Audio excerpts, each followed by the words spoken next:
오늘의 말씀은 요한일서 1장 1절에서 10절까지입니다.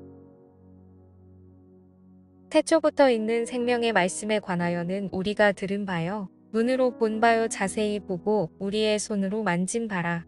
이 생명이 나타내신 바 된지라. 이 영원한 생명을 우리가 보았고 증언하여 너희에게 전하노니 이는 아버지와 함께 계시다가 우리에게 나타내신 바 된 이시니라. 우리가 보고 들은 바를 너희에게도 전함은 너희로 우리와 사귐이 있게 하려 함이니 우리의 사귐은 아버지와 그의 아들 예수 그리스도와 더불어 누림이라. 우리가 이것을 쓰면 우리의 기쁨이 충만하게 하려 함이라.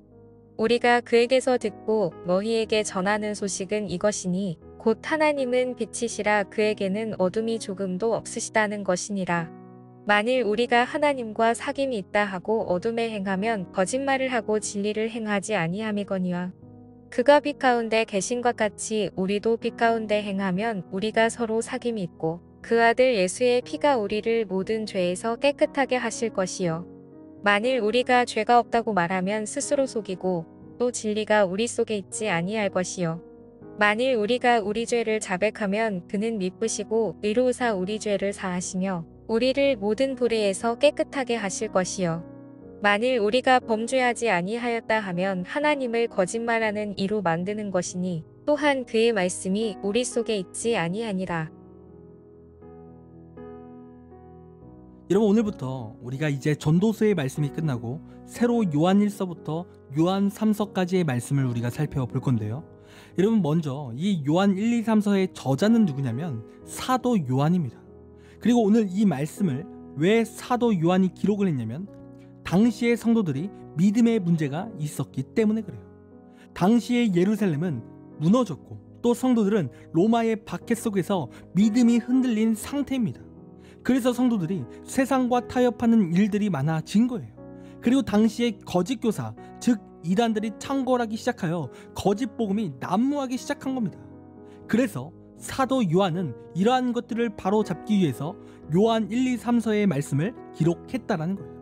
그래서 오늘 말씀을 우리가 살펴볼 때 이러한 관점으로 우리가 말씀을 살펴봐야 되는 거예요.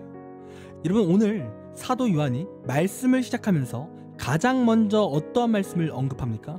1절 말씀을 보니까 우리가 들은 바요, 눈으로 본 바요, 자세히 보고 우리의 손으로 만진 바라고 그렇게 말하고 있습니다. 여러분, 지금 사도 요한이 어떠한 말을 하고 있는 것이냐면 자신은 봤다라는 거예요. 자신은 만져봤다라는 거죠. 여러분, 그렇다면 사도 요한이 무엇을 보고 무엇을 만져봤을까요? 여러분, 그것은 태초부터 있는 생명의 말씀이라는 거예요. 여러분, 여기서 말씀이라는 것은 어떤 뜻이냐면 로고스, 즉 예수 그리스도를 뜻하는 거예요. 그러니까 사도 바울이 어떠한 말씀을 지금 전하는 것이냐면 나는 부활이신 예수님을 눈으로 보고 또 부활하신 예수님을 만나봤다라는 거예요. 그러면서 무엇을 말합니까? 2절을 보니까 그러한 예수님을 만나고 만져본 내가 그 예수님을 증언한다라는 거예요. 여러분, 증언이라는 것은 어떠한 사람들이 증언을 합니까? 그 사건을 목격한 사람만이 증언을 하는 거예요. 여러분, 예를 들어서 교통사고에 대한 증인을 찾는데 사건에 대해서 잘 모르고 보지도 못한 사람이 증언을 할 수 있습니까? 여러분, 못해요. 그러한 사람이 증언하면 그 증언은 가짜 증언인 거예요. 여러분, 그런데 오늘 사도 요한이 당당히 1절부터 말하는 게 뭡니까? 자신은 부활하신 예수님을 실제로 만났고 실제로 만져봤다라는 거예요. 그래서 자신은 진짜 증언을 할 수 있다라는 거죠. 여러분, 한마디로 믿음이 흔들리는 당시 성도들에게 하나님은 진짜 살아계시다, 예수님은 부활하셔서 승천하셨다라는 것, 그리고 예수님을 믿는 신앙이 진짜 복음임을 전하고 있는 거예요. 그러면서 사도 바울은 신앙 가운데 핵심을 하나 전하는데 그 핵심은 무엇입니까? 여러분, 7절 말씀을 보니까 사귐이라는 거예요. 사귐. 여러분, 사귐이 뭡니까? 사람 간의 관계를 형성되었을 때 그 관계를 사귐이 있는 관계다라고 말을 하는 거예요. 여러분, 그런데 이 사귐에 있어서 지금 어떠한 사귐이 있어야 한다라고 사도 바울이 말하고 있습니까? 예수 그리스도와 또한 내가 사귐이 있어야 한다라는 거예요. 예수님과 내가 관계 형성이 되어야 한다라는 거죠. 그리고 예수님과 내가 사귐이 있다면 어떠한 일이 일어납니까? 예수님이 나의 빛이 되시는 거예요. 그러니까 나의 모든 어둡고 캄캄했던 모든 것이 밝히 비춰지는 은혜가 나타나는 거예요. 여러분, 더 구체적으로 말하면 우리는 죽을 수밖에 없고 구원받을 수 없는 존재이지만 예수님과의 사귐으로 말미암아 우리는 사망 권세를 이기는 은혜, 또 구원받는 은혜를 받는다라는 거예요. 여러분, 그런데 중요한 사실이 뭡니까? 이 예수님과의 사귐은 그냥 사귐이 되는 것이 아니라는 거예요. 6절 말씀을 보면 예수님과의 사귐이 있다고 말하지만 어둠 가운데 살아가면 그 사귐은 가짜라고 그렇게 말을 하고 있는 거예요. 그러니까 우리가 예수님을 믿는다고 해요. 또 자신은 예수님을 의지하는 삶이다 라고 말을 한다라는 거죠. 그런데 내 삶은 여전히 악하게 살고 여전히 말씀 가운데 살아가지 않는다면 그것은 가짜라는 거예요.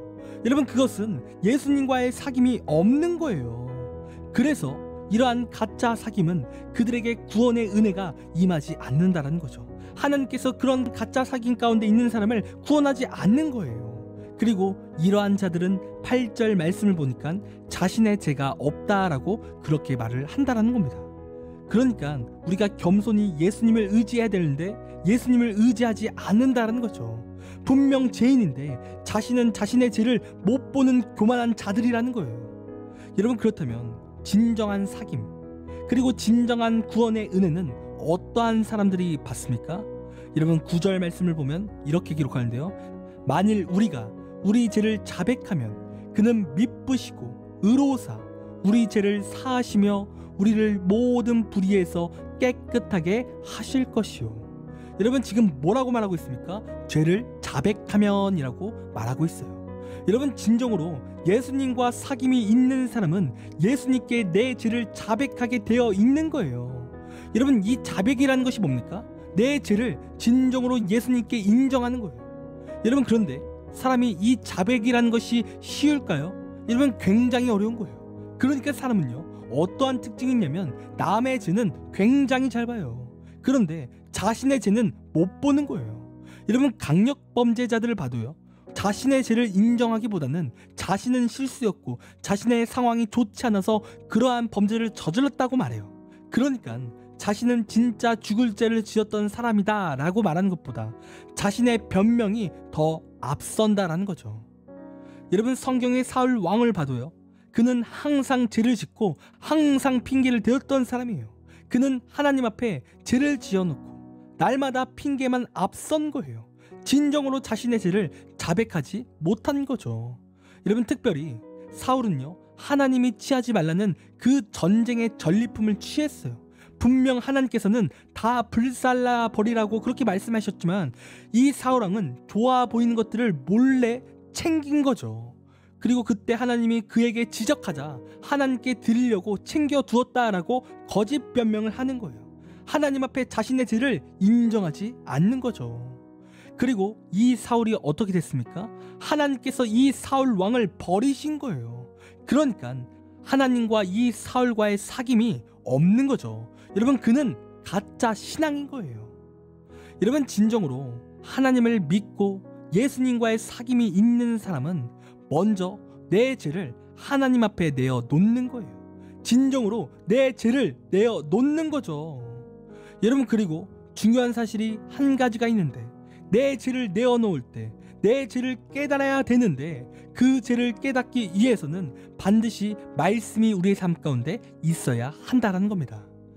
여러분, 우리가 큐티를 왜 합니까? 여러분, 계속 말씀드리지만 이 큐티 말씀은 내 거울인 거예요. 여러분, 우리의 얼굴에 잡티가 묻어있는 것을 보려면 어떻게 합니까? 우리는 거울을 봐야 돼요. 그러니까 우리가 내 죄를 보기 위해서도 우리가 거울되는 말씀을 봐야 되는 거예요. 여러분, 더 구체적으로 말해 하나님께서 사울의 죄를 지적할 때 사울의 죄만 보는 것이 아니라 내 죄를 보는 거예요. 아, 나도 이러한 죄를 지었구나, 나도 교만했구나, 나도 기도하지 않는구나 하면서 내 죄를 보는 거예요. 성경의 인물들의 죄만 보는 것이 아니라, 또한 다른 사람의 죄만 보는 것이 아니라 내 죄악을 보는 거죠. 그리고 그 죄를 하나님 앞에 회개하는 거예요. 그리고 그렇게 내 죄를 하나님께 자백하며 회개하는 자들은 하나님께서 깨끗하시는 은혜, 즉 구원의 은혜를 부어주신다는 거예요. 하나님과 나 사이의 사귐의 관계가 된다는 거죠. 여러분, 그러므로 우리가 내 죄를 보기 위해서는 반드시 우리의 삶 가운데 말씀이 있어야 될 줄 믿습니다. 여러분, 오늘 본문의 말씀에서 핵심은 무엇입니까? 우리 신앙생활 가운데 가장 본질이 되는 것은 예수님과 우리가 사귐, 즉 관계 형성이 되어야 하는 것이고, 또 예수님과의 사귐이 있는 사람은 반드시 죄의 자백을 이루는 삶, 회개하는 삶을 산다는 거예요. 그리고 그러한 내 죄를 자백하기 위해서는 말씀을 통해 내 죄를 보고 나아가야 한다는 거예요. 그리고 이러한 삶에는 반드시 하나님께서 구원하시는 은혜를 주시는 겁니다. 여러분, 그러므로 이 시간 예수님과 내가 사귐이 있는 관계가 되기를 원합니다.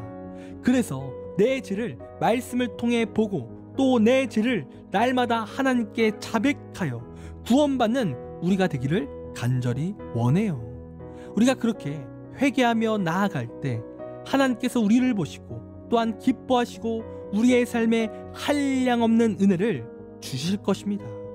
여러분, 그런 이 시간 내 삶에 말씀을 통해 내 죄를 보고 회개하는 우리가 되기를 간절히 원합니다. 기도하겠습니다. 하나님, 감사합니다. 내 삶이 회개하는 삶이 되기를 간절히 원합니다. 내가 내 의로 살아가는 것이 아닌 하나님의 은혜로 살기를 간절히 원합니다. 하나님, 우리와 함께하여 주셔서 날마다 말씀을 듣게 하시고 또 그 말씀을 통해 내 죄를 볼 수 있도록 인도하여 주옵소서. 그리하여 내 삶이 하나님의 은혜가 넘치는 귀한 인생이 될 수 있도록 인도하여 주옵소서. 이 시간 모든 것을 주님께 맡깁니다. 감사합니다. 사랑이 많으신 예수님의 이름으로 기도드립니다. 아멘.